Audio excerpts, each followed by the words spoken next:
¿Qué es o quién es el Espíritu Santo? ¿Qué idea tienen ustedes sobre el Espíritu Santo? El Espíritu Santo es Dios mismo en la persona de Jesús, dado al hombre para discernir lo que habrá de venir, sin que nosotros hubiéramos hecho algo bueno y misericordioso para merecerlo. Solo por gracia de Dios, a través de la fe, lo recibimos. Muy bien, siéntese, después lo discutimos. ¿Quién más? Nadie más escribió nada. Yo lo saqué del último, así que no vale. No importa, Noemí, pero léalo lo mismo. El Espíritu Santo es una persona y es Jesús mismo, sabia y de infinito poder. Una de las tres personas de la divinidad, está desde el principio. Lo busqué en el capítulo 1 de Génesis. El Espíritu de Dios se movía sobre la faz de la tierra y de las aguas, y luego de la ascensión de Jesucristo sobre los creyentes. Muy bien. Otro más, ahí están llegando los chicos. Yo escribí: el Espíritu Santo es Dios, en la tercera persona de la Trinidad, y habita en nosotros sus hijos. Él es quien nos ayuda, como debemos dirigirnos a Dios Padre. Muy bien, otro más. Por lo menos todos coinciden. Nadie más escribió nada.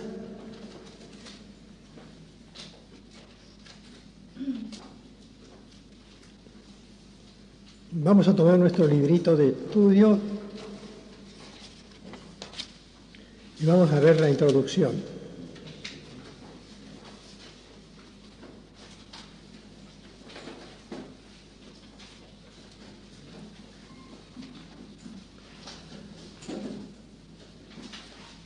Yo les cuento. Algunos de ustedes aquí son chicos muy capacitados, muy preparados, que tienen ya sus años de universidad o su profesión. Otros de ustedes empiezan a estudiar, otros tienen acceso a otras instituciones, pero aquí somos todos iguales, absolutamente iguales en nuestra tarea de estudiar la palabra de Dios. Ahora, empecemos con una pregunta. ¿Por qué Dios tiene que manifestarse en tres personas? Padre, Hijo y Espíritu Santo. Nosotros aceptamos, digamos, dogmáticamente, decimos, bueno, Padre, Hijo, Espíritu Santo es la manera como conocemos a Dios porque así lo revela la Escritura. Eso lo podemos conversar también, pero ¿por qué Dios tiene que manifestarse así? ¿Es Dios así o se manifiesta así? Es decir, ¿nos da Dios una imagen para que nosotros sobre el planeta Tierra podamos entenderlo a Él en el universo? ¿O es realmente así y no es simplemente una imagen que se nos da como parte de la revelación? ¿Qué es lo que pensamos acerca de Dios? ¿Se nos presenta así abruptamente, inesperadamente, como un ser que dice, bueno, yo soy Dios en tres personas y nosotros tenemos que decir amén, aceptamos eso? ¿O tenemos que preguntarnos, ¿es una manera como Dios quiere hacernos entender su naturaleza? Abierto el debate. ¿Qué dice Virga?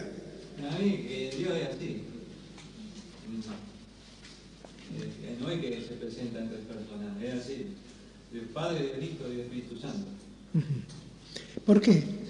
¿Por qué Dios tiene que presentarse así? Pues nosotros, o ser así.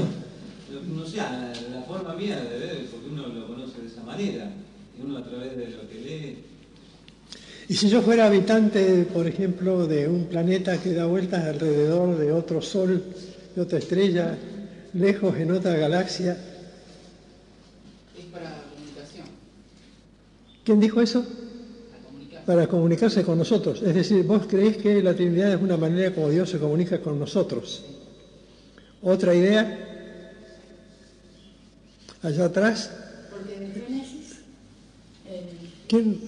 nosotros, desde Edén, fuimos desterrados a la desobediencia. Entonces Dios se tuvo que manifestar al hombre a través de los tiempos en tres personas. El hombre no lo ve a Dios. El hombre en su corazón, cuando se manifiesta a Dios, que Dios le está tocando. Nosotros nunca vamos a ir a Dios si Dios no nos busca primero. Bueno, hasta ahí nomás. Mechi.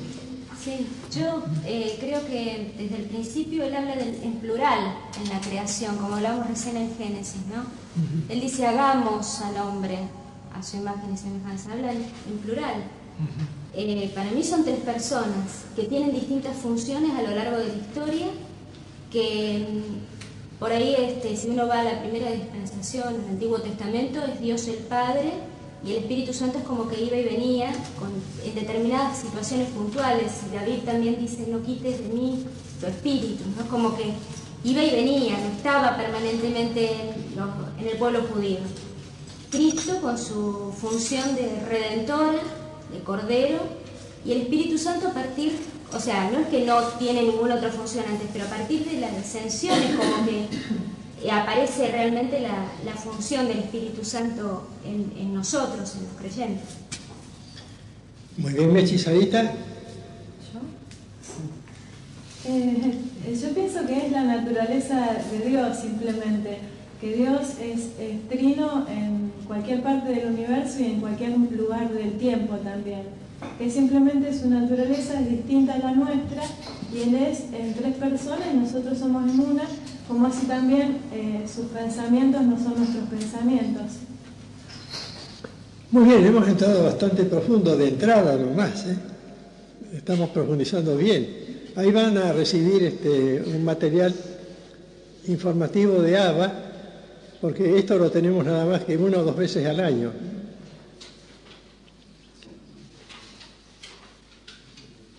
Hasta ahora. Pero la pregunta es esta, ¿cómo puedo entender? A ver, explíquenme, supónganse que yo vengo por primera vez, que no soy cristiano, que vengo de alguna tribu pagana, de alguna otra región, o de algún grupo civilizado, pero pagano que no tiene nada que ver con el cristianismo. Vengo y les pido que me expliquen cómo se entiende esa descripción de un Dios en tres personas. Porque si yo fuera testigo de Jehová, por ejemplo, diría, pero ustedes creen en tres personas distintas como si fueran tres seres humanos, 1, 2 y 3. Porque algunos imaginaron la Trinidad así, pusieron 3 tronos en el cielo, uno el del Hijo, otro el del Padre y otro del Espíritu Santo, y lo imaginaron así. En algunos tiempos de la teología menos desarrollada. Los mormones dicen que Dios es una especie de hombre que camina sobre la tierra y que así debemos entender también la Trinidad. Pero como nosotros decimos es un solo Dios en 3 personas y tenemos que explicárselo a un mundo escéptico, indiferente, pagano, que posiblemente subestima todo lo que nosotros pensamos y decimos, ¿cómo lo explicaríamos nosotros? A la luz de la palabra de Dios. Sí, pero ¿cómo lo explicaríamos? Primero comenzaría por Génesis. Muy bien. Y leería el pasaje, no lo tengo abierto, donde el Señor se propone hacer al hombre, haremos, dice, no dice haré, dice haremos al hombre a nuestra imagen y semejanza. Está hablando con otra persona, que es la persona de Jesús. Pero yo quiero entender esto, Carmen. Sí, no, yo le hago a él, porque es mi forma, en lo poco que he ido al colegio, ¿no? Después le hago el pasaje donde promete a un Salvador al mundo, que viene por Isaías. Le hago ese pasaje donde dice, él vendrá, con todo eso. Después voy a Mateo y le muestro el Mateo. Y después voy a la crucifixión del Señor y dice, si no me iré, no podré dejarle algo que es mayor que yo, que es el Espíritu Santo, donde Jesús lo dice. Yo creo que son 3 pasajes en la palabra de Dios que le hago leer a la persona, para ver que el Dios es trino. Porque si no le puedo mostrar en la Torre de Babel, pero él no va a entender nada, donde el Señor dice, bueno, ahora confundiremos su lengua, habla con otra persona, y no está loco Dios. Entonces, es así como yo, pastor, humildemente le explico a las personas. No, eso está bien, esa es una respuesta bíblica. Pero bueno, yo les pido... Humanamente, me dice esa persona, me puede preguntar, ¿y cómo puedo yo creer eso? Entonces, le leo en adelanturanza.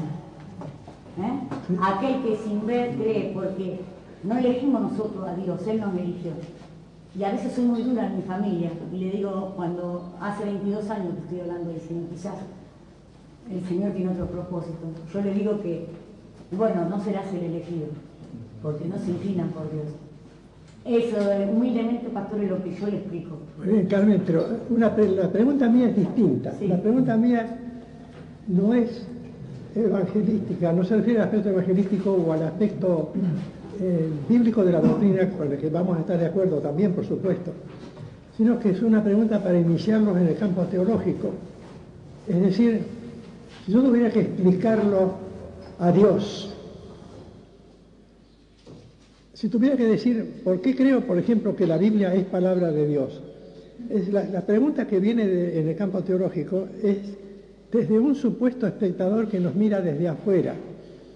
Digamos, para decirlo más claro, alguien que viene del planeta Marte, o de Urano, o de Neptuno, llega acá, se sienta con nosotros ahora, dice, ustedes son cristianos de diversas culturas, de diversas identidades, y yo necesito que me expliquen qué clase de Dios es el que ustedes tienen. Nosotros decimos, es un Dios en 3 personas. Entonces nos pregunta si es una persona o son 3. Entonces nosotros le contestamos, son 3 y al mismo tiempo es 1. Y nos dice, no entiendo. Entonces nosotros tratamos que él entienda, procuramos que él entienda.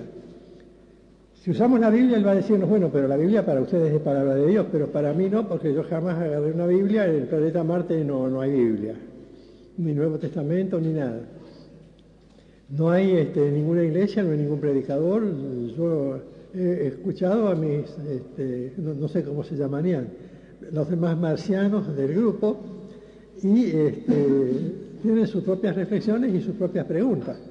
La pregunta mía es, ¿cómo podría ser para explicarle a alguien al margen? Yo puedo, porque desde el punto de vista de la autoridad bíblica, yo puedo decirle, mire, la Biblia dice esto, y es cierto, y lo creo porque es palabra de Dios, para mí.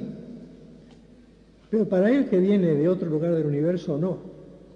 Y la teología intenta dar respuestas a ese tipo de preguntas, porque finalmente llegamos al terminar este curso, no al empezar lo que lo estamos empezando, a entender la naturaleza de Dios que nos ha sido revelada, el cómo y el por qué. Pero ahora tendríamos que pensar hasta qué punto estamos capacitados o nos hemos desarrollado teológicamente como para enfrentar ese tipo de preguntas en el terreno, digamos, filosófico, psicológico, teológico, que nos vienen desde afuera de lo que es la Iglesia, desde afuera del pueblo de Dios. ¿Alguien levantó la mano por ahí? Sarita. Yo le diría que se olvide de cualquier concepto de persona que tenga primeramente, porque el concepto de persona de Dios es nuevo y es único, es una particularidad de Dios, que es Dios en 3 personas, y nosotros tenemos un concepto antiguo en nuestra mente sobre persona y eso nos llevaría a confundir. Muy bien. Sí, a ver quién pidió la palabra para allá. Sí. Emplear como hizo Jesús, que él venía a hablar por parábolas que son cotidianas para la gente, o sea que teníamos que ver en este caso esta gente de Marte, qué es lo cotidiano que tiene como su vida, y a partir de ahí darles ejemplos para que ellos entiendan bien desde su punto, partiendo de la vida de ellos cotidiana, para que ellos entiendan bien eso. En el caso de explicarles cómo es 3 en 1, 3 personas en 1, ¿no? Yo no doy opiniones sobre las respuestas, porque es un libre debate, hermano. Yo pienso que puede ser también 3 partes, digamos, 3 personas, pero que unidas forman todo, lo completo, lo perfecto. Muy bien, sigo escuchando definiciones, Rosita. ¿Vos, Cristian? Yo diría, también desde mi punto de vista, iría a otro punto, ¿no? Yo diría primero la necesidad que tiene de creer, ¿no? Yo primero atacaría por ese lado, que hay que creer primeramente. Después sí, empezaría a explicarle a través de Juan 14 y algunos otros pasajes, cuando Jesús habla acerca del Espíritu Santo, ¿no? Pero primero la necesidad de creer. Porque si la persona no está dispuesta a creer, por más que uno le explique teológicamente, no no va a lograr nada. Entonces, vos entrarías a partir de la fe. Exactamente. ¿Otra respuesta? ¿Sí? Sí, Yo diría que es así porque él es así, porque su forma, así, su naturaleza, así como nosotros tenemos una cabeza, dos brazos y dos piernas, si nuestra mente humana está tan dispuesta a aceptar que si viene alguien de otro planeta es distinto, y capaz que estamos dispuestos hasta a aceptar que sean tres personas, ¿por qué no aceptar que Dios es así?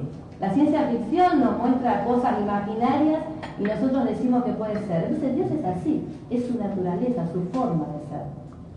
Muy bien, es decir, Dios por definición. A ver, más definiciones por acá, vos. Yo no sé si tendrá relación con nuestro ser, dice en 1 Tesalonicenses 5:23, y el mismo Dios de paz os santifique por completo, y todo vuestro ser, espíritu, alma y cuerpo, sea guardado irreprensible para la venida de nuestro Señor Jesús. O sea, si tiene relación cuerpo, alma y espíritu de nuestro propio ser. Como ilustración, sí, como ilustración. Como ilustración. ¿Vos? Yo tengo que parar para verlos porque yo estoy muy tranquilo acá sentado, pero tengo que mirarlos a ustedes de adelante. ¿Sí? Para mí él se puede, como es tan poderoso, se puede manifestar. Quien cree, bueno, que él no quiere. Pero lo hace, yo digo que es uno solo, pero se manifiesta en tres para la comunicación, como dijimos. Entonces vos decís que Dios se comunica con nosotros a través de esa enseñanza. Pero desconocemos la verdadera naturaleza de Dios. Nosotros, si vos crees que se comunica a través de eso, es decir, se usa la Trinidad como una manera de comunicarse con nosotros, pero se reserva otro modo de ser para Él. Porque da la impresión así. ¿Vos ibas a decir algo? Sí, yo pienso como que la persona entra por el creer realmente, porque realmente el Espíritu es el que nos da la confirmación de que Dios es así, nos da la seguridad de que Dios es de esa forma. O sea, el mismo Espíritu confirma sus cosas, lo de Dios. No es que nosotros por nuestro entendimiento lleguemos a comprender toda la magnitud de Dios, sino el mismo Espíritu nos revela que Dios es así. Yo se lo expliqué a los chicos, a mis hijos, a partir del agua. O sea, el agua la conocemos en forma líquida, si la ponemos en la heladera se hace cubitos, se hace hielo, y si la ponemos a hervir, digamos, se hace vapor. Entonces son tres cosas distintas, pero a la vez sigue siendo agua, ¿no es cierto? Entonces, un poco de esa forma le explicaba a los chicos que Dios es Dios, sigue siendo Dios, pero puede estar en forma de hielo, digamos, o en forma de vapor. O sea, como explicándole que hay tres distintas maneras, pero la esencia es la misma, es Dios. No sé si sigue siendo. Sigue siendo Dios. Esa es la definición teológica. ¿Alguno más? Es una especie de encuesta con que empezamos la primera clase, pero queríamos saber hasta qué punto teníamos definiciones más o menos claras o algunas ideas sobre el conflicto de definir a la personalidad de Dios. Les sugiero un pensamiento que no está en el libro, creo que no lo escribí, además está viejo ya. Una cosa es que si yo entendiera completamente la naturaleza de Dios, si yo la pudiera describir exhaustivamente, de manera que no me plantee ningún conflicto intelectual, ni emocional, ni espiritual, sino que yo como un científico pudiera llevarlo a Dios a la mesa de disección y decir, bueno, Dios es así, no sería Dios. Porque para ser Dios tiene que ser suficientemente grande como para que yo no lo entienda. Es decir, que supere mi capacidad mental, porque yo soy un ser creado y Él es el creador. Yo soy una criatura y Él es el supremo hacedor. Entonces, si yo lo puedo definir exhaustivamente, decir Dios es así, eso lo puedo hacer con este micrófono. O lo podía hacer con alguna persona que conociera muy bien y aún así no entraría en el secreto de cada persona. Por ejemplo, el papá de estos chicos, el doctor San Filipo, como psiquiatra debe conocer muchas cosas de una persona, pero aún así no se puede conocer exhaustivamente a un ser humano común y silvestre, cuanto menos a Dios. Entonces, la respuesta a todas estas preguntas es que no sabemos. No sabemos. Podemos hacer descripciones tipo ilustrativo. Lo que tenemos que empezar es lo que dijo Cristian muy bien. Partimos desde la fe para ver si así podemos conocer a Dios. Y al conocerlo a Dios, entonces vamos describiendo su naturaleza. Pero la primera cosa que debemos entender es que no sabemos realmente cómo es Dios. La Biblia lo describe a veces poéticamente y dice, si fuera lo más alto no te encuentro y si fuera lo más bajo tampoco te encuentro, o si no dice al revés, en lo más alto te encuentro y en lo más bajo te encuentro también. La Biblia nos plantea una cantidad tremenda de definiciones, pero la idea de la comunicación es buena, porque la iniciativa de la revelación es de parte de Dios. Tu idea sobre la triple personalidad del hombre, alma, mente, espíritu, también es importante porque fuimos hechos a semejanza de Dios y entonces la pista de Dios la podemos encontrar en nosotros mismos. Nosotros somos en algún sentido parecidos a Dios, porque fuimos hechos a su imagen y semejanza. Y en la descripción de nuestra propia personalidad, de nuestra manera de ser, hallamos allí una pista para descubrir cómo es Dios. Pero volvemos a la pregunta inicial. Acá está el señor Marciano. Bautista. Sí, Samuel, alguna vez que yo creo que por ahí más que el hombre marciano, el hombre de Marte, deberíamos pensar en la gente común del vecino de frente, que mañana o arriba del taxi o en el colectivo uno puede chocarse. Entonces hablamos en donde Dios nos puso a vivir, en donde tenemos una cultura de vida, una idiosincrasia de vida con un alto porcentaje de la Iglesia Católica Apostólica Romana. Entonces, alguna vez cuando tuve que explicar alguna naturaleza de Dios, alguna de ellas, bien como decía Cristian, remarco no lo mismo, el entrar por la fe en la persona. La gente, cualquier persona que uno cruza en la calle, cree en la virginidad de María. Por ejemplo, hablando de María, ya el oyente abre su corazón a cualquier enseñanza que uno quiera darle. Porque se ha atacado mucho María, el pueblo evangélico años atrás lo ha atacado. Cuando la persona abre su corazón y si Dios quiere, utilizamos en ese momento, porque es toda obra de Dios, la obra también de su espíritu, y en el momento tal vez Dios haya preparado esa oportunidad y uno empieza a hablar vamos a hablar de lo que usted estaba preguntando, del Espíritu Santo, del Espíritu de Dios. Y hablando de María, yo le pregunto a las personas por ahí más de una vez, le digo, ¿vos crees que Jesús nació de María Virgen? Sí, la respuesta es inmediata. Trata de explicármelo con tu mente.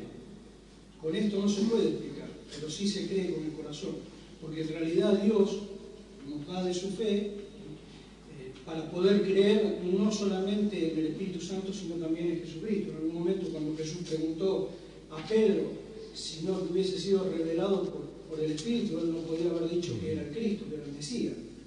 Y pasa así con la gente que mañana nos encontramos en el trabajo, con el chico nos encontramos en la escuela. Tenemos que, si Dios nos da la oportunidad y la ha preparado, no dejarla, no desaprovecharla y ver de entrar por la fe que solamente por la fe uno puede mirar a Jesucristo resucitado el tercer día entre los muertos, porque con la mente no se puede razonar. No se lo puede razonar a Dios con nuestra mente chiquita, es lo que yo trato de decirle a las personas, ¿no? La pregunta que usted hace, yo, así como hablo con la clase, hablo con cualquier persona. Y no podemos limitar a Dios en nuestra mente, no entra, imposible, no sería Dios. Muy bien, no sería Dios. ¿Sí? Habla fuerte porque de acá no te oigo bien. Como comparar alguna vez, leí un ejemplo, por ejemplo, hace 100 años, el hombre no conocía, o sea, si una persona hace 100 años, uno le diría que dentro de 100 años o van a haber grandes aparatos de toneladas de peso que irían por los aires llenos de gente, le hubieran dicho que uno estaría loco.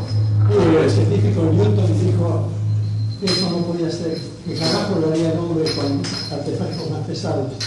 Claro, si uno en ese entonces, o sea que hace 100 años o más de 100 años, eso hubiera sido algo inexplicable. Pero lo que pasa es que el hombre en ese entonces desconocía leyes que existían, o sea, la ley de la aerodinámica que seguimos siendo, pero el hombre no las conocía, y que no las conociese no quiere decir que no, eso no se podía lograr. Hoy sabemos que por esa ley de la aerodinámica el avión de muchas toneladas se puede elevar.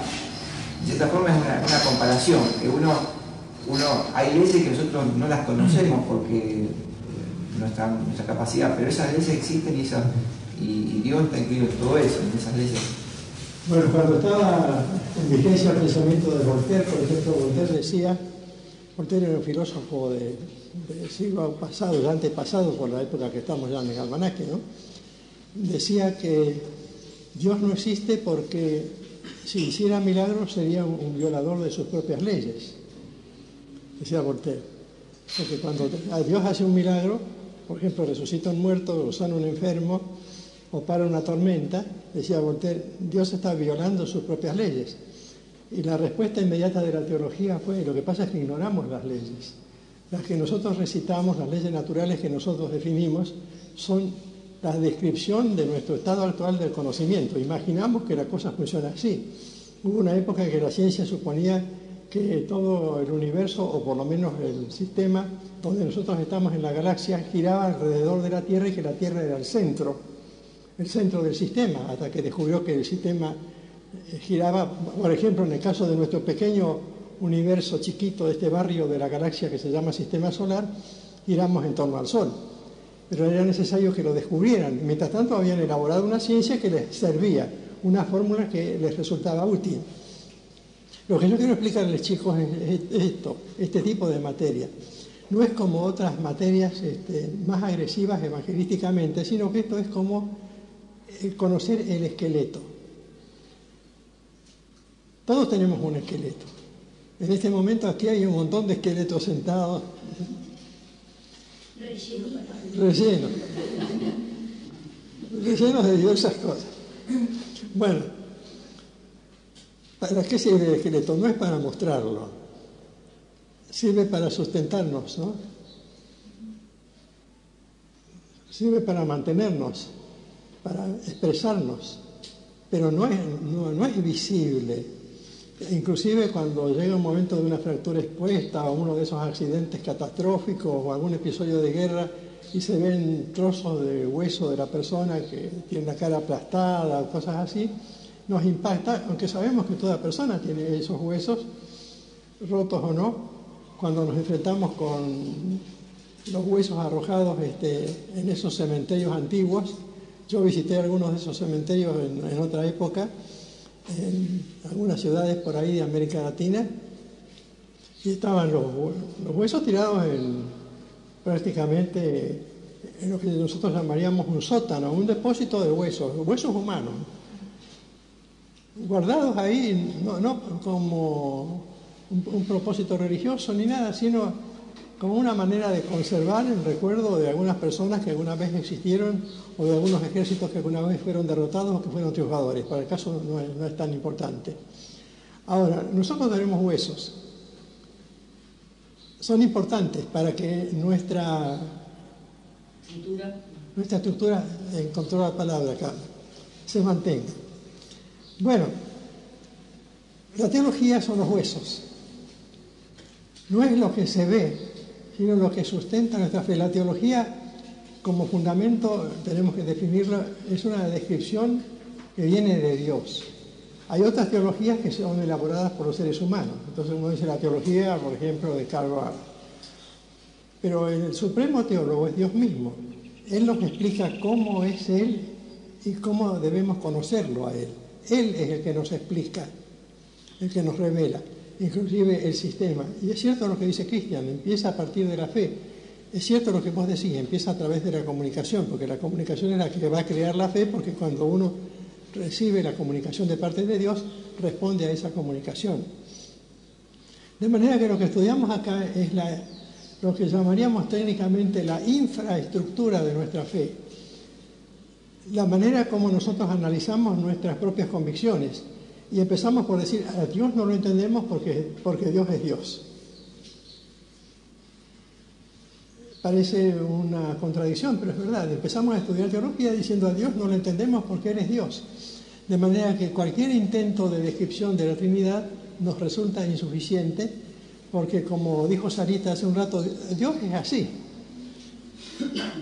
Él es así y nos impone esa manera de ser de Él. Es como que los grandes científicos, los grandes médicos, no pueden adivinar cómo se forman los huesos en el vientre de la madre para nacer el bebé. No saben cómo.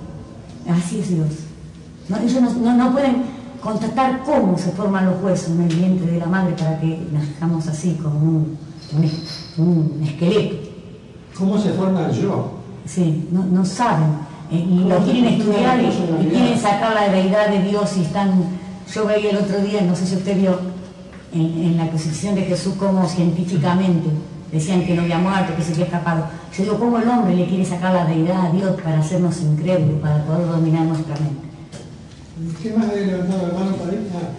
En el Antiguo Testamento, que Dios le manda un mensaje, no sé a quién, que vaya de parte de él. Él le pregunta, ¿y quién me manda? Y te manda que él le diga que yo soy, que le dijera, me manda yo soy a esa persona. Y en el Nuevo Testamento creo que Jesús le dice, ¿y tú quién eres? Cuando Pedro le corta la oreja a un guardia, y creo que Jesús dijo, o dijo yo soy o yo soy el que soy. Una cosa así, una definición muy cuando yo la leí digo, definición muy así, como rara. Que Dios diga yo soy, nada más, yo soy el que soy. Es como una definición muy abstracta, muy total y muy cortante también, como diciendo yo soy así y va, y punto, no me una definición filosófica. Eres así. Muy bien, ahora póngase delante de la mesa examinadora y supónganse que uno les pregunta después de este breve debate ¿qué pensamos acerca del Espíritu Santo en relación con la Trinidad?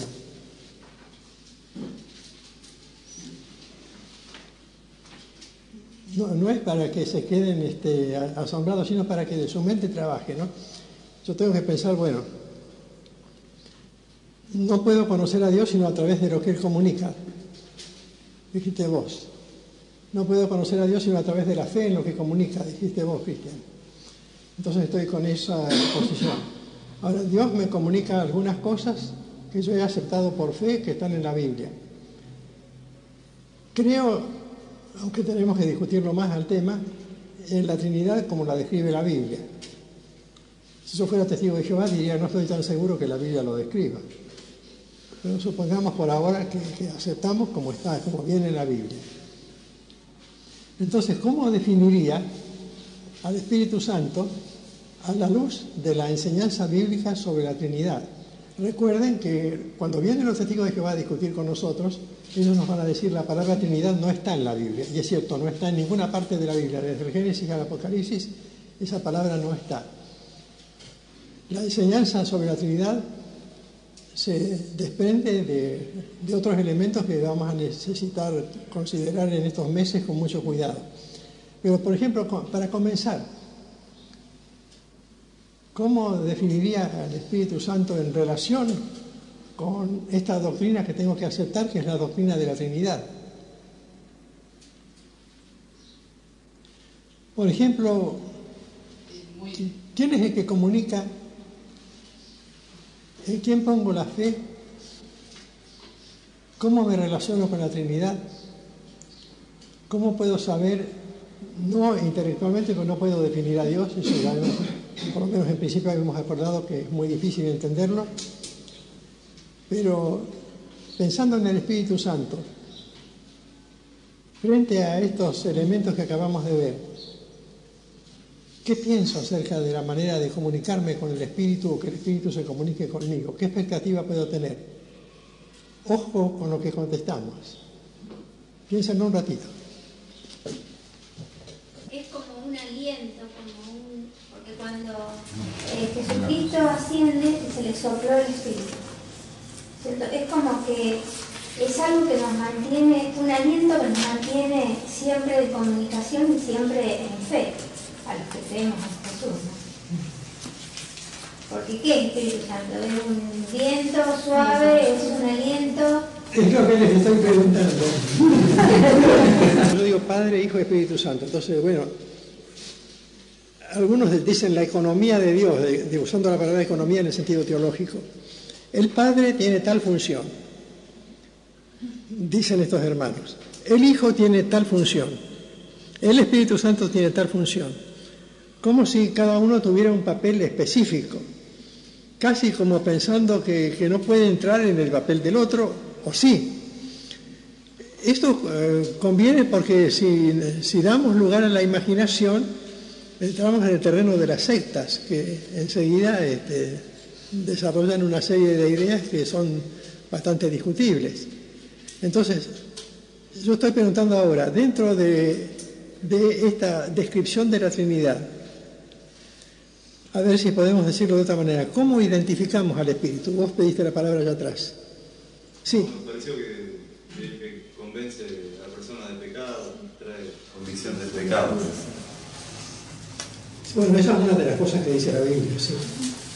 Bueno, es que la regeneración en el creyente le corresponde al Espíritu. No te entendí. La regeneración. Mucho de la regeneración. Es una obra del Espíritu. Sí, a ver, Sara. Sí, también dice la palabra que intercede por nosotros con gemidos indecibles. El intercesor es una de sus funciones particulares. Después también de consolador, y Jesús fue el que nos dio un poco más, que amplió un poco más el concepto de espíritu y nos explicó un poco más. Dijo que el consolador, el Espíritu Santo, a quien el Padre enviará en mi nombre, Él os enseñará todas las cosas y os recordará todo lo que yo os he dicho. Y dice, os hará saber las cosas que han de venir. O sea que otra de las funciones de consolador, de enseñarnos, de escudriñarnos, de hacernos reconocer los pecados, de mostrarnos las cosas que van a venir. Muy bien.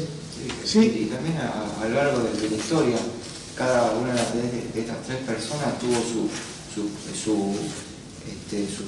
por ejemplo, en el principio era el Padre, el que más se destacaba. Después vino el Hijo y después vino el Espíritu Santo. O sea que en el tiempo siempre estuvieron los tres, pero en la historia siempre hubo un momento donde uno se destacó más que otro. Y ahora está el Espíritu Santo, más destacado porque sabemos que bueno.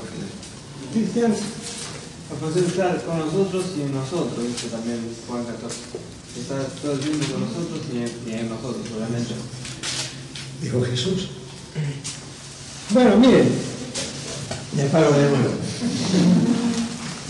Faltaba algo. Pastor, una Faltaba que cosa es que el Espíritu Santo nos enseña de Cristo y una de las funciones es de glorificarlo a Él.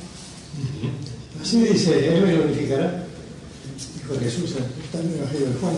A partir del capítulo 14 hay una serie de descripciones de la función del Espíritu. Bueno, miren, alguien de ustedes dijo, en relación con quiénes son los personajes que presiden etapas de la historia. Personajes es una manera de hablar por no usar la palabra persona, pero ninguna sirve para esto. En el momento del Antiguo Testamento, según la Biblia, el que se comunica más directamente con el hombre es el Padre. Y él anuncia la venida del Hijo. Después viene la etapa del Hijo, que es cuando viene la encarnación, donde Jesús se manifiesta personalmente. Y vemos su gloria como del unigénito del Padre, lleno de gracia y verdad. Dice la Biblia, Dios nadie vio jamás. El unigénito Hijo que está en el seno del Padre, Él le dio a conocer. Eso es el tiempo en que Jesús hace su parte, digamos así, cumple su etapa de la historia. Se va Jesús y él mismo dice, les dejo el Espíritu Santo. Así que es cierto que tenemos esas tres etapas, la del Padre, la del Hijo, la del Espíritu Santo. Pero en relación con toda la Biblia, desde el comienzo, la tierra estaba desordenada y vacía y el Espíritu de Dios se movía sobre el haz de las aguas o sobre el haz de las aguas. De ahí hasta el final, en Apocalipsis, el Espíritu y la esposa dicen ven. El Espíritu aparece desde el comienzo del primer párrafo de Génesis hasta el último párrafo del Apocalipsis. Yo definiría con toda reverencia al Espíritu como el estratega de Dios, el que lleva a la práctica la estrategia de Dios con respecto a la redención del hombre. Cuando me preguntan qué pasa con el resto del universo, problema de Dios, yo no sé. Si estas cápsulas espaciales un día nos vienen de vuelta diciéndonos hay habitantes en Venus, bueno, problema de Dios, Él se ocupará de los habitantes de Venus, Él los creó, Él sabe por qué. Pero en la historia, como nos ha sido revelada en la Biblia, el Espíritu Santo es el estratega de Dios. Es decir, la manera como conocemos a Dios en función de sus propósitos que los va cumpliendo progresivamente en la historia de la humanidad. ¿Sí te oigo? Con respecto al tema de los extraterrestres, ¿qué se puede decir? Porque yo por ahí tengo entendido que los extraterrestres sería como un engaño para que la gente se desvíe, o un equivalente a cuando venga la iglesia a ser raptada, que van a decir que vino los extraterrestres a llevarse a la gente. O sea que hay un paralelismo, un paralelismo respecto a Dios, ¿no es cierto? Que Jesús es un extraterrestre, o sea que hay, o sea que uno no puede tener una opinión más definida respecto a decir los extraterrestres es algo que no es cierto, porque posiblemente sea un engaño. No tiene mucha relación con la materia, pero lo podemos contestar. Extraterrestre es todo lo que no pertenece a la Tierra. Por ejemplo, los ángeles. Por ejemplo, los demonios. Principados, potestades, gobernadores de las tinieblas de este siglo, huestes espirituales de maldad en las regiones celestes. En el espacio, en el griego es el uranos y es el cosmos. Y la Biblia dice que todo eso está poblado. Claro, pero los ángeles son, melech en el hebreo quiere decir mensajeros. No definen una sola naturaleza, sino diferentes naturalezas, serafines, querubines, también principados y potestades también del mundo angelical. Y lo mismo del mundo demoníaco. Esa es la respuesta que sugiere la Biblia. Pero la Biblia cuando habla que Dios creó el universo y dice, y el ejército de ellos cuando habla de los astros, la palabra ejército se puede entender en relación con la multitud de cuerpos celestes, es decir, de astros y afines, planetas, cometas, etcétera, de todas las galaxias, o puede definirse en relación con seres humanos. Una cosa que llama la atención en la Biblia es que cuando los seres angelicales se comunican con los seres humanos, no siempre aparecen como se los describe en el arte, con túnicas resplandecientes, como la Biblia dice a veces, y con alas. En primer lugar, no hay muchos ángeles con alas en la Biblia, yo no encuentro ninguno, ¿no? Encuentro serafines con alas por ahí, encuentro algún ángel volando. Lo que encuentro son personas que vienen a conversar con Abraham en el Sinar de Mamre para hablarle de Sodoma y Gomorra, vienen tres. Uno de ellos es Jehová. Los otros dos son ángeles, dice la Biblia. Pero Abraham, ducho en la materia, creado en una familia religiosa, la familia de Tarek, que era sacerdote de la luna, que tenía conocimiento total supuesto del mundo extraterrestre, sin embargo Abraham no los reconoce como ángeles, no se da cuenta, les organiza un asadito, la manda a hacer alguna comida para ellos, se sientan bajo un árbol, porque hacía mucho calor. Y son ángeles, y son seres extraterrestres, perdón, y tienen el aspecto totalmente humano. Otras veces se presentan de una manera asombrosa como los seres que describe Daniel en el capítulo 10, que parecen revestidos de un uniforme similar al de los astronautas que caminaban por la luna. Otras veces se los describe como varones resplandecientes como los que estaban al lado del sepulcro cuando Jesús resucitó.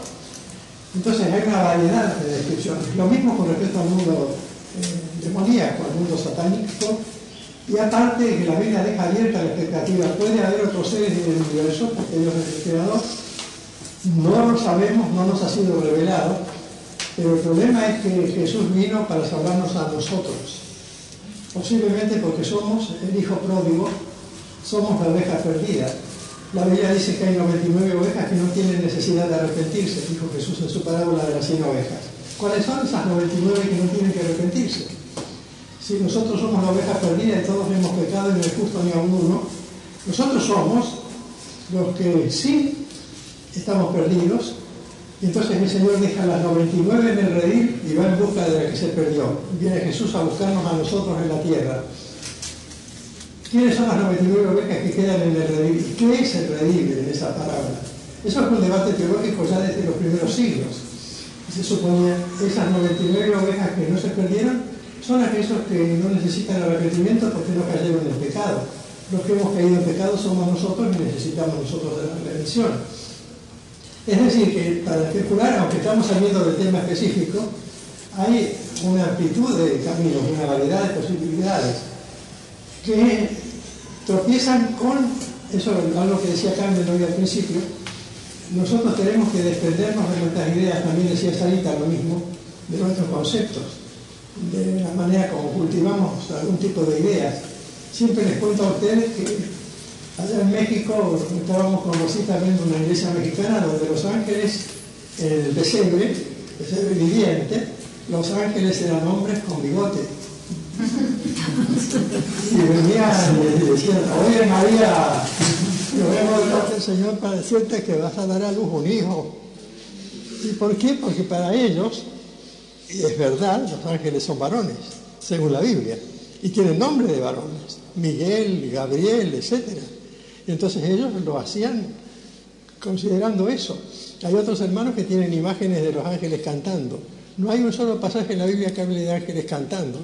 Los que cantamos somos nosotros, porque hemos recibido la redención y cantamos al Señor. Cuando decimos cantaron gloria a Dios en las alturas, el coro celestial, no, allí dice dijeron, y en el griego gritaron, gloria a Dios en las alturas y en la tierra paz. No cantaron. Los que cantamos las alabanzas somos nosotros, según la Biblia. La canción es un privilegio de los seres humanos, representados por los seres vivientes alrededor del trono y de todos los redimidos de todos los tiempos de la historia. Bueno, volvemos al tema. El caso del Espíritu Santo, ¿te ibas a comentar algo? Sí, que esa postura es más porque hay iglesias por ahí que dicen que el tema de los ovnis, todo eso es algo ciertamente satánico, que es un engaño. Pero uno con el concepto ese concepto yo creo que inclusive puede llegar a la gente que cree en todas esas cosas, porque hay gente que está muy metida en el tema de los ovnis y en la omniología o lo que. Y bueno, yo creo que por ahí con esas posturas se puede llegar más a esa gente, que si decir que no, esto es, hay veces que esto es satánico, porque en realidad hay un paralelismo, hay una creencia como paralela de inclusive en el arrebatamiento de la iglesia, que también se cree que van a venir los ovnis a llevarse la gente, y cuando ocurre ese arrebatamiento a lo mejor se dice. Sí, es una posición típica del ocultismo, una teosofía evolucionada. Acá tenemos un gran maestro del ocultismo que se llama Guillermo Aldunati, que nos volvía locos con preguntas acá en la academia. Al principio le tuvimos que decir, mirá, nosotros no estamos para debatir ocultismo acá. Pero es un personaje que en Rosario tiene charlas por radio todas las semanas, una hora, tiene programas de televisión de vez en cuando. Y hay otros como algunos profesores de la Universidad de Córdoba, por ejemplo, que tienen algunas ideas parecidas sobre el mundo extraterrestre. Lo que pasa no es tanto eso. Puede haber seres extraterrestres. El problema es cuando se les atribuyen nuevas revelaciones. Y se nos dice que Jesús es uno de los grandes maestros, no el gran maestro, uno de los grandes maestros. Y entonces tenemos que ir aceptando que en esta época está otro gran maestro, etcétera, etcétera, etcétera, sin descartar las enseñanzas de Jesús. Es decir, es una imitación del Evangelio con frases parecidas a las de la Biblia, pero son simplemente una creación del hombre y de Satanás. Al fin y al cabo, Satanás es el gran imitador. Y si hay una cosa que Satanás no puede imitar, es el poder del Espíritu Santo. Pero ese es un tema que no estamos tratando ahora. Inclusive lo vamos a tratar en el curso de la materia. Ahora estamos haciendo una introducción. Estamos revisando nuestras ideas, y a mí me viene bien oírlos a ustedes para saber en qué terreno me tengo que mover con la materia, acerca de qué es y qué función cumple el Espíritu Santo. Por eso los escucho y tomo nota de sus iniciativas y de sus reflexiones. ¿Hay algo más que decir? Sigue diciendo lo que me comentó una vez, que dice que una vez un pastor me comentó que dice que había recibido una revelación que los hombres dice que iba a hablar a la gente, que iba a hablar a la gente. Una función del Espíritu Santo es revelarnos la verdad. Él nos guiará a la verdad, dice la Biblia. Dijo Jesús cuando nos describió el ministerio del Espíritu Santo. Es decir, cuando enfrentamos ese tipo de problemas, buscamos la dirección del Espíritu Santo. Yo tengo mi Biblia abierta en el capítulo 8 de Proverbios, que habla de la sabiduría, y pienso, cuando no sé cómo contestar una pregunta, le pido sabiduría a Dios. Porque hay dos sabidurías, dice Santiago en su epístola. Una que viene de lo alto, que es de Dios, que es sublime, y otra diabólica, terrenal y diabólica. Pero la terrenal y diabólica no es precisamente la que se relaciona con el espiritismo, macumba, umbanda, que son formas más grotescas y evidentes. La sabiduría diabólica es espléndida desde el punto de vista del espectador, porque parece algo maravilloso y deslumbrante, como dice Ezequiel capítulo 28, perfecto eras en sabiduría hasta que se halló en ti maldad. Y está refiriéndose al rey de Babilonia, pero al Melec de Babilonia, es decir, al espíritu maligno que reinaba sobre Babilonia, y a Satanás mismo. Se halló en ti maldad, pero eras perfecto en sabiduría y lo sigue siendo. La Biblia dice que todavía ahora se presenta como ángel de luz. Entonces, para discernir yo necesito el Espíritu Santo. El Espíritu Santo tiene que guiarme por un camino de discernimiento y saber, no, esto no va, esto no corre, esto no sirve. ¿Entendés? Una película que era El abogado del diablo, no sé si la vimos. Y habrá una película, una barbaridad la película. Y al final termina el actor que hacía del diablo, que termina diciendo, empieza a escribir un montón de... Al Pacino. Al Pacino, sí. Esa película es una barbaridad. Y le empieza a decir al que era el diablo, empieza a darle argumentos al que tenía que convencer, y empieza a darle argumentos. Y estaba con mi mamá también es creyente. Y ella me comenta y me dice, si la verdad que lo que dice tiene razón. Como el diablo no tiene razón. El diablo dice verdades pero con mentiras. Entonces medio que a mi mamá como que uno escuchaba el argumento que decía el Pacino, que era el diablo, y uno dice, no, la verdad que tiene razón, pero no tiene razón, porque es una verdad con mentiras. Fíjense ustedes cómo vamos descubriendo espontáneamente, yendo a un poco al margen de la materia, cómo estamos descubriendo una función del Espíritu Santo. Porque la función del Espíritu Santo es ayudarnos a discernir entre la verdad y el error. En cuanto a la estrategia que desempeña Dios, el Espíritu nos guía. Jesús dijo, Él nos guiará a toda verdad. Él nos guía a toda verdad. Buscándole con sinceridad, Él nos va guiando y vamos discerniendo, descubriendo aún en los panoramas más asombrosos. Yo recuerdo cuando, creo que les conté, hace 2 o 3 años, en el caso de un famoso ocultista peruano. Él era, en aquella época ya murió, el doctor José Rociano Holder, era un abogado constitucionalista en el Perú, uno de los hombres más doctos del Perú, de origen inglés, pero él nació en Perú, José Rociano Holder. Firmaba sus libros con un seudónimo, Josip Ibrahim. Josip, si se lo lee al revés, es yo soy, o pi soy el 3, 14, 16, algo así. Bueno, él era un gran maestro del ocultismo. Y como escribió muchos libros, yo cometí la imprudencia, yo era mucho más joven que ahora, que todavía soy joven, de ir a verlo. No lo podía encontrar. Me junté con un pastor, Steve Detmore, y le dije, mira, me interesaría ver a este hombre, José Rociano Holder, pero no sé dónde vive. Dice, prácticamente es muy difícil ubicarlo porque, como él dice que tiene ciertas revelaciones, ciertos conocimientos del mundo exterior, del cosmos y del interior del ser humano y todo, va tanta gente a consultarlo que más bien se encierra en el barrio que se llama Barranco, que es un barrio muy elegante de Lima, y si no recibe a nadie. Y es difícil ubicar la casa. Y yo estaba almorzando con este pastor en un restaurante chino que está allí, en uno de los barrios lindos de Lima. Lima es una ciudad muy linda en algunos sectores. Miraflores se llama el barrio. Y estábamos hablando de cómo podía ser, digo yo, porque me quedan nada más que 4 o 5 días acá en Lima y quisiera conocerlo, saludarlo y hacerle 2 o 3 preguntas. Y mientras hablábamos me dice el pastor, para un momentito, acá viene un alumno mío de la escuela dominical, un chico que iba entrando al restaurante y lo llama. Y me faltaste el domingo, no viniste, esas cosas que uno le dice a los alumnos, ¿no? ¿Cómo no viniste a la reunión? Y le dice, mira, acá el pastor Liber de la Argentina, y él está buscando al doctor José Rociano Holder. Y como vos sos un alumno de la universidad, a lo mejor él apareció por ahí, por la universidad, a lo mejor lo podés localizar, podés saber cómo comunicarnos. Dice, ¿usted dice el doctor Holder? ¿Usted dice yo? Sí, es mi tío. Y entonces le dijimos, y no nos conseguimos una entrevista, y voy a ver, dice, espera un momentito, ¿me da una moneda para el teléfono?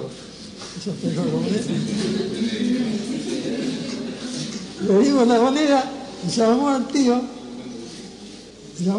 ahí delante nuestro, no, pero era verdad. Y dice mi tío que vayan todos los que quieran, pero juntos. Entonces le digo al doctor Dittmar, bueno, vamos nosotros 2 y nos buscamos 2 pastores más por las dudas. Y nos fuimos 4. Alquilamos un taxi y nos fuimos 4. Pero esto es una cosa asombrosa, de las más asombrosas que me pasaron en la vida. El chico que llamó por teléfono no sabía quién era yo. No sabía mi nombre, no sabía que venía de la Argentina ni nada. El chico le contestó a Dittmar. Ah, es mi tío, lo llamo y le pregunto si lo puede recibir. Le debe haber dicho, acá hay un señor que se llama Dittmar, pero no sabía quién era yo. Porque escuchamos la llamada porque estaba tan cerca el teléfono como ese armario desde donde estoy yo. Se escuchaba perfectamente, en una conversación muy breve. Entonces nos abre el doctor Holder y dice, ustedes son, mi sobrino me habló acerca de ustedes. Y me mira a mí y me dice, así que usted viene de la Argentina. Dice, usted hace rato que me andaba buscando, ¿verdad? Bueno, no me dijo, usted se llama Samuel Liber, tanto como eso no. Y yo me jaboné porque digo, entonces fui saludando a los demás y dice, pasen. Nos hizo sentar en una vivienda, un hombre de muy buena posición económica, era porque falleció hace 2 años. Nos atendió muy bien y nos dice, ustedes no se preocupen por la salvación, ustedes están salvos. Dice, así que, y por mi salvación no se preocupen tampoco, yo también estoy salvo. Porque todos seremos arrebatados, vendrá Dios y con su gran amor a todos los que creemos en Él, cada uno desde nuestro ángulo propio, desde nuestra posición religiosa, nosotros seremos arrebatados. Dice, lo que pasa dice que nosotros, decía Él de sí mismo, tenemos un conocimiento superior. Dice, porque cultivamos este conocimiento. Dice, si usted se quedara, me dice a mí, lo invito a mi casa todos los sábados, tenemos como un grupo de crecimiento, ¿vieron? Como un núcleo. 8 personas por turno. Dice, y les comunicamos la sabiduría que hemos recibido durante la semana de los grandes maestros del cosmos, el discernimiento de saber por qué. ¿Cómo conozco yo que usted vino de la Argentina? ¿Cómo sé yo que ustedes me buscan? Dice, aún antes que mi sobrino me llame. Por el discernimiento de la sabiduría que recibimos del cosmos. Y entonces dice, todo lo que necesitan ustedes es incorporarse a nuestro grupo, saber más y no abandonen su religión. Quédense con su religión. Quédense. Porque el día que Dios arrebate a los suyos, nos llevará todos juntos. Y nos vamos a mirar los unos a los otros, como vos también acá. Estuvimos 2 horas hasta que ya empezó a divagar un poco por el camino de su propia especulación filosófica y ocultista y satánica porque negó el mundo satánico, negó la existencia de Satanás, la existencia personal, aceptó que los hombres se equivocan y que por eso tienen que ser depurados a través del fuego. Los que seremos arrebatados, los que no se quedarán en la tierra para ser depurados, una especie de purgatorio, y van a salir bien así. Y empezamos discernimos desde el principio, pero nos dábamos cuenta los pastores de distintas denominaciones, éramos pentecostales, Alianza Cristiana y Misionera y bautistas. Nos empezamos a dar cuenta, aquí está la clave. Hay un límite que a veces parece desconocerse, pero aquí está la manera como se revela el espíritu del error y el espíritu de Dios. Es lo que dice el apóstol Juan en su primera epístola. Hay que discernir entre los dos espíritus. Es un camino casi paralelo. Y nos dimos cuenta que Dios nos ha dado el Espíritu Santo como un arma defensiva para discernir lo que vos decías de la comunicación, lo que vos decías de la fe. En ese momento algo discierne superior a nosotros mismos, que es el Espíritu Santo, y dice, no, aquí está el error. A veces uno no sabe explicarlo. Vamos a discernir este año es el papel estratégico del Espíritu de Dios, su función, su manera de ser, su naturaleza. Este librito nos va a servir de ayuda para empezar. Nos llevará tal vez un trimestre considerarlo, pero nos resultará útil. Cuando yo lo preparé para dar clases a jóvenes, adolescentes y un poco mayores. Pero como bosquejo de estudio sirve para todos nosotros. ¿Algún comentario más? Tenemos 3 minutos. Yo digo que también es como que no podemos entender lo que es Dios. También va a ser difícil también explicar como espíritu. ¿Vos preferís que lo expliquemos en el año durante el estudio de la materia? ¿Vos pedís que expliquemos qué es Dios o cómo es Dios? Claro, porque primero dice, son 3, son como uno solo. Parte muy difícil de entender, como sería descubrir cómo el espíritu realmente. Eso es lo que vamos a ver en esta materia. Lo vamos a considerar con mucho cuidado y van a participar todos como hoy, pero léanse la introducción y el primer capítulo. Algunos ya se leyeron todo el libro, pero vuelvan a mirar. Bueno, chicos, que Dios les bendiga. Los que van a los anexos se van.